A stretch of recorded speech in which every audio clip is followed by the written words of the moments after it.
McCarthy's Pub is ready for some football, and they hope you are too. Gather up all your friends and head to McCarthy's to watch Monday night or Thursday night football. And if you're looking to fill your belly for a great price and surround yourself with good folks, stop in on Tuesday nights and get the McCarthy's Slider Special. 3 sliders and fries for only $3.50. Plus, McCarthy's Pub has food and drink specials daily. Good food, good drinks, and great people. McCarthy's Pub. Meet your friends there. 221 East 3rd in Pittsburgh. Hi, everybody. Tom Van Hoy with this week's edition of the Pitt State Football Insider with head coach Ibraheem Suberu, brought to you by McCarthy's Pub and Grub. Pitt State with an alumni scrimmage last Friday night before a conference match at 4th-ranked and undefeated Central Missouri in Warrensburg on Saturday afternoon. Central won 3-1, taking game 1 25-14. Pitt State won the second game 25-20. Jennies won the final 2 25-20. And 25-17. Central now 17-0 on the year, 6-0 in the MIAA. Pitt State 6-9 overall, 3-4 in conference play. Home on Thursday night with Northwest Missouri. John Lance Arena set to go at 7. Last appearance at home till October 25th. Here's Coach Suberu first on the alumni scrimmage. Went great. We had the opportunity to welcome team members from 1980s, the 90s, and of course most currently in the 2000s. Overall, we were able to divide into 2 teams for the alumni, 2 teams for the current Gorillas, set up 2 courts. Social interaction was excellent, and of course unveiled the banners for the postseason tournament experience success that those teams had in the past years. Is it important to have that kind of camaraderie of a relationship with those that played in your program? We've always, as coaches, been in touch and connected to our former players, but current players hear from us about people, individuals, times, teams, and seasons, but don't really have the face-to-face connection. So getting them back and getting our current players to know the people we're talking about and the teams and the times is always a special one. So I think the connection and then getting to meet players that we talk about is a wonderful time. And for us as coaches, a good time to reconnect and for them to get to see the new arena, what Pittsburgh looks like now than what it was when they were here students as well. Can many of them still play? Oh, they look good. We're more impressed with them because they have the experience and they make it look so easy. They might not be physically where they were when they were student athletes, but in terms of the intelligence of the game and the savvy, court savvy, and awareness of what's going on, and communication required to move together as one unit, they know what's going on. So obviously, it's always good for them to learn. For our team members to learn from them. Well, that's pretty interesting. So you think your current players can, even in a situation like this, can learn something from those that have been through the program for you? Absolutely. Whether it's in the communication aspect or in the decision-making aspect that is within a fraction of a second on the court, they got to see what those people that were here before, what they look like, now, and they're amazed at the experience, even in the classroom when they're talking to us about what was, what is, and how current players need to take advantage of this opportunity, because before you know it, your time will be up from college sport, and you wish you could be back. In fact, majority of them were saying, wish they could have one more chance to go at it again and do a better job the second time around, but there's only one time. Isn't that amazing, though? You think back to it, and you coached for a long time. I've been around lots of different sports that when they do come back, it is amazing to hear their stories about when they went through there. And then as you see a young lady that's a freshman, and all of a sudden, I don't want to say the light comes on, but all of a sudden it's your senior year, and it's almost over for you. That is true. And they tell us time flies. We have people that graduated 9 years ago looking and tell Coach, I couldn't believe 9 years that I've graduated. It feels like yesterday, and they all talk about wish they could come back and appreciate what they have. And they're telling our current team members who, of course, have to be students and who, of course, have to go through other sides of life until when they graduate, and they look back and say, wow, those were best years. They make great friends. All of our alumni that came back They're back because of the camaraderie, the relationship, the connection they felt with our university, the professors that they had connections with, the travel that they made together as team members, wonderful memories that they made that they can't let go of. It's part of their life. Tom Van Hoy with Ibraheem Suberu, volleyball coach at Pitt State. Talk a little bit about the alumni scrimmage last Friday night. Are many of them still in the area, Coach? In the Kansas City area, Wichita area, we have maybe one or two back and forth in between the Pittsburgh area that were born here in Pittsburgh, Kansas. But majority are within the Kansas City, Wichita area. We have several in Texas.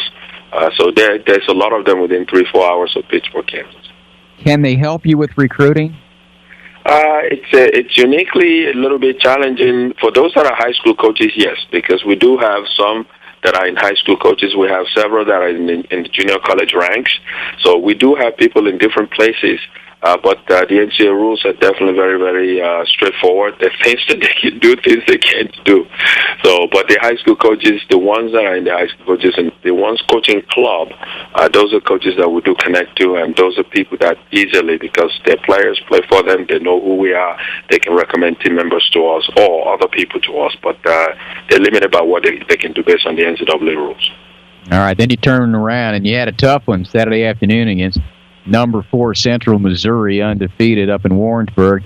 Tough place to play, tough team to play. Lost 25-14 game 1. Came back, got a win 25-20 in game 2. Competitive, 25-20 and 25-17. So overall, how do you think you played against the number 4 team in the country? Well, we told our team members after playing SBU on Tuesday and winning on the road in 5 sets, we told our team the direction that we have to take going to the Saturday match is not the physical side of the game. It is the what we call the volleyball intelligence side of the game, where you're playing the same team as SBU, but only a little bit. They're more smarter on the game. They're more experienced. They have veterans that actually know what to do with the ball. Their touches are more cleaner, their decision-making are more sharper, and they know exactly how to place the ball where they want it to go. So we have to be more disciplined on our side, and that discipline was the biggest factor. Central was just much more better, much sharper, and for our team, we competed. The efforts was great.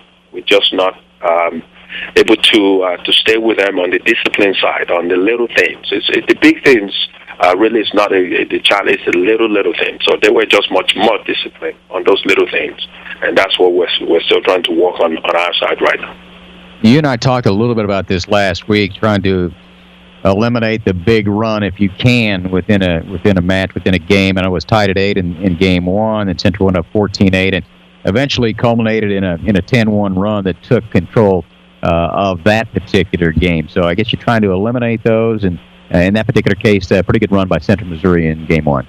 And those are things that we cause for ourselves by making unforced errors, and our touches are not clean.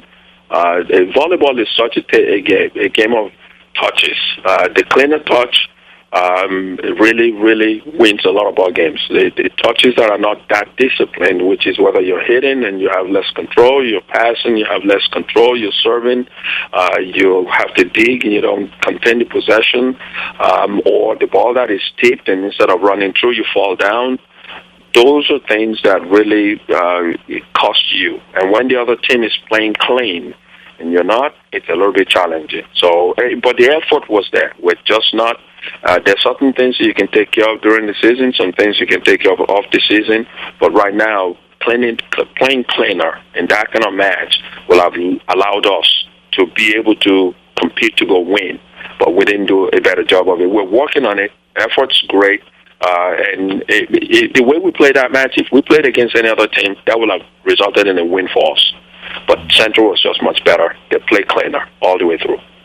Well, you'd like to continue that anyway against Northwest Missouri coming up on Thursday night, and you're going to be home, and then you're going to be on the road for a long time, 7 consecutive matches. But I know it's a big night. It's Block Breast Cancer Night, and you've got some other things going on with the backpack program at Westside Elementary. So you got a pretty good match and a pretty big night coming up on Thursday.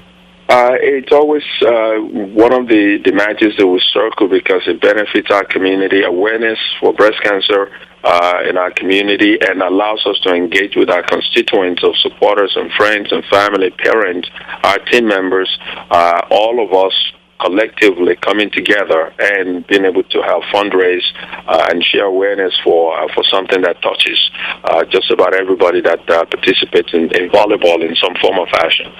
So beyond the competition side of it, there's the life side of it. So we're looking forward to participating and hopefully being able to raise some funds to benefit Southeast Kansas, Angels Among Us, a local hospital, and every other group that is charged with the mission of doing a great job to support and care and raise awareness for breast cancer in the community. So will your conditioning get challenged with a match on Thursday, and then you head to Southern, a tournament over there? You play a couple of games on Friday at 2 and 6 against East Central at Arkansas Tech, and then on Saturday at 3 o'clock against Southwestern Oklahoma State. So it looks like you got a number of matches. 4 of them coming up in 3 days? Well, that is it for everybody. Central will be at the same tournament. Northwest will be at the same tournament. Pittsburgh State will be at the same tournament. I bet you some teams will actually have 5 matches for the week, which is they play on Tuesday, and then they're back at it with 2 on Friday, 2 on Saturday. We just had our stretch where we're playing Northwest on Thursday and then 2 on Friday, 1 on Saturday.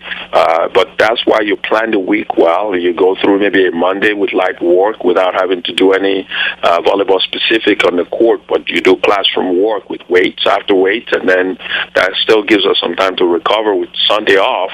So Tuesday, then you can get back at implementing the game plan for the one match you have in front of you, which is the Thursday. And you can't plan for 4 matches. You plan for 1 match. And then after the first match is over, you can plan for the next one. As coaches, we already have our plans, but you can't inundate and put all of those things on the table for our team members because, again, the capacity to retain information beyond 1 match while being a student and going through other sides of things that they have to go through, those are challenges. So we focus on the 1 match on Thursday. The conditioning aspect's already done. Now it's just a matter of competing for 1 match and then moving on to the next. That's Pitt State women's volleyball coach Ibraheem Suberu on the PSU Women's Volleyball Insider. Brought to you by McCarthy's Pub and Grub. Now, your last chance to see the Pitt State women's volleyball team for a while is Thursday night, home with Northwest Missouri. 7 o'clock, John Lance Arena. Then 3 matches in Joplin Friday and Saturday, Missouri Southern Tournament there. Friday, 2 o'clock against East Central Oklahoma. 6 o'clock against Arkansas Tech. And then Saturday, 3 o'clock playing Southwestern Oklahoma State. Then October 16 back in Joplin against Mo Southern, continuing MIAA play. Followed by 2 games in St. Louis for the Maryville Triangular against William Jewell and Maryville before a trip to Missouri Western in St. Joe. So after Northwest Missouri will be 7 consecutive matches away from home. Finally back home October 25th with St. Mary and play 4 straight home and 6 of the final 8 matches in Pittsburgh. I'm Tom Van Hoy.